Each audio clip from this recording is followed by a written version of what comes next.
Ito naman susunod kong ipapakilala sa inyo, Barangay Santa Lucia, isang ina, isang babae na gustong alagaan ang kanyang mga anak. At sa totoo lang po, sa isang pamilya, napakasarap mag-alaga ang isang ina. Kaya nga, Pasigueño, pamilya tayo. Isang babae na nangangarap na maglingkod at yayakapin ng buong buo ang lungsod ng Pasig. Barangay Santa Lucia, ang magbibigay liwanag sa lungsod ng Pasig. Isang malakas na palakpakan para kay Mayora Ate Sara Vizcaya. Good morning po! Hi! Hello! Parang ang hina dito banda. Good morning po! Hi! Hello! Yan, alay mo dito sa gitna, mahina. Dito kaya sa dulo. Yan. Good morning po! Hi! Hello! Maganda rin lang ito. Mukhang nakakain to eh. Dito gutom na. So maganda kong agaw po sa inyong lahat. Sinong first time akong nakita? Pwede na kami na lang mag-usap. Kayo, magpa-check up na kayo. Okay na? Joke lang. Ako pala si Ate Sara, or mas kilala nyo, St. Gerard Construction. Tama po ba? Yan. Oo, isa ako sa may-ari ng St. Gerard Construction. Hindi po totoo yung chismis. No, chismis lang yun. Na iba ang may-ari ng St. Gerard.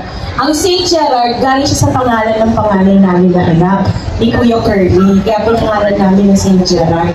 Ang success ng story na aming negosyo, na nag-umpisa kami sa maliit. Marami dito na may, sino may mga negosyo dito? Wala. Ayun sa likod.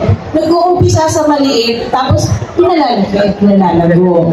So, ang success namin, no, hindi dahil marami kaming pera, or sa madami kaming project. Ang success namin, nanggagaling sa mga empleyado namin. Sila, ngayon, nakapagpatayo na ng bahay para sa mga magulang nila, nakakapag-ibang bansa, kumbaga, naitaas namin ang level ng buhay nila, naiangat namin ang antas ng buhay nila. Kaya kami, very successful. Sige, halikan. So, ang mga empleyado namin, 98% sila, puro Pasigueño. No? Kasi gusto namin, bakit Pasigueño? Mabigyan ng opportunity. Madaming Pasigueño na talagang magaling magtrabaho. Tama po ba? Diba Pasigueño dapat muna? Diba? Hindi tagang... hindi na ako nagsabi nun na. Ikaw nagsabi nun na. Yeah. So yun, 98% Pasigueño. Kasi very productive ang Pasigueño. Kasi lalo na pag yung office nila, malapit sa bahay nila, nakaka-uwi sila sa bahay, nakakasama nila yung family nila tuwing lunch. So, kaya kami nag-hire ng Pasigueño. Anyway, itong medical mission namin, I think na may nauna ng medical mission sa Santa Lucia, hindi na ako nakasama noon. Kaya I made it a point na ngayong araw na to, talagang mapunta ng itong medical mission kasi gusto ko makita ang mga tao ng taga Santa Lucia. Ang babait pala!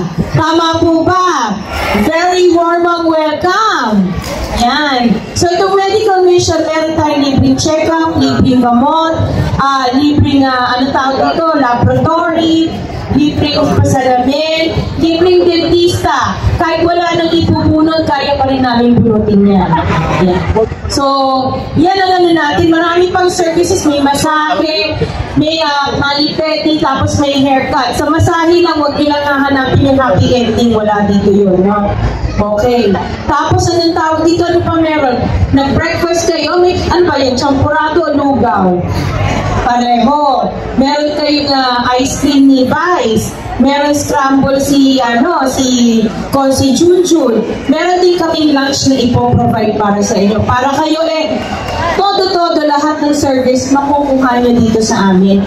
Pahapyaw lang po yan kung paano mag-alaga ang isang Ate Sara. Okay po ba? Gusto namin maparamdam sa inyo na anong kayang gawin ng Team Kaya This. So, binanggit nila, magkakaroon ng ospital na gusto namin ipatayo, eskwelahan, pabahay. Tinatanong nyo, si Ate Sara nangangako ng dami at lupa. Hindi po totoo yun kasi araw-araw, yan ang ginagawa namin. Yan ang trabaho namin sa kumpanya namin. Kaya hindi kami nangangako.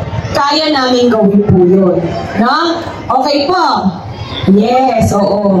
Tapos meron ako nababalit na sinasabi nila, ay, ang gumagastos na malaki, babawiin pag naupo. Tama ba?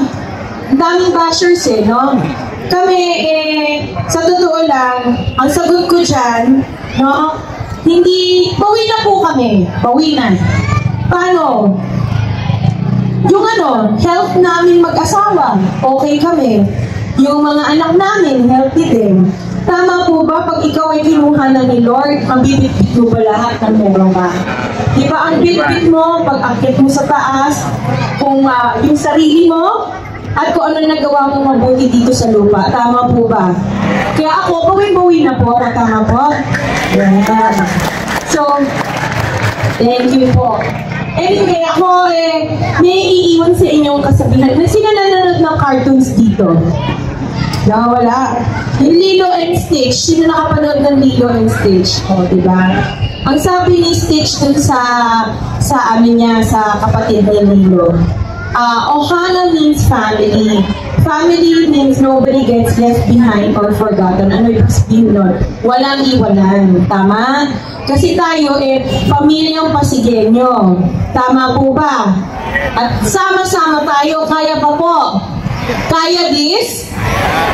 Yan. Isa din na sinasabi nila kung bakit successful kami. Kasi ako daw yung ako yung tresurero sa amin. Di ba ang magaling mag-ipon ng pera? Sino? Lalaki, babae?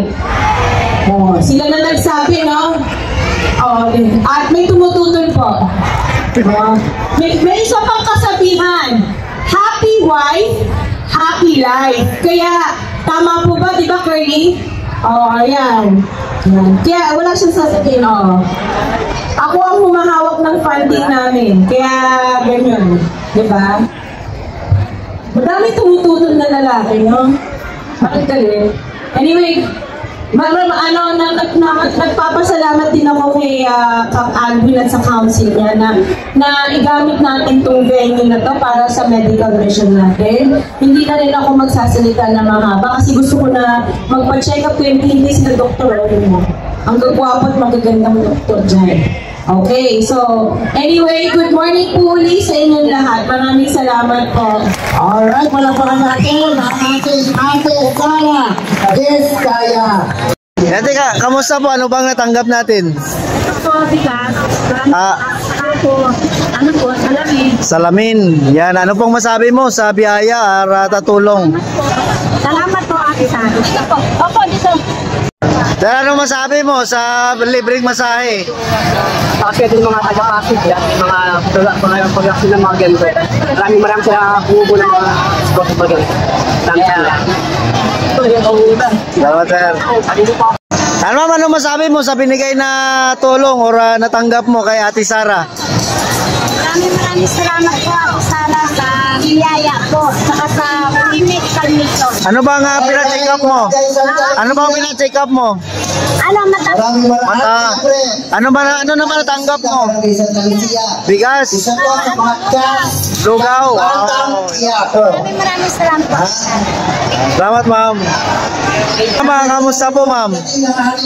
Ano po masabi mo sa binigay na wheelchair ni Ate Sara? Para sa asawa mo? Bakit, ano bang nangyari? Bakit hindi siya makalakad? Operahan. Ayan. Ilang taon na po ba siya? 79 po. So ayan guys, ito si ma'am, binigyan ng wheelchair, wheelchair at saka yan, yan ma'am, nebulizer. Nebulizer. Yan, salamat ma'am,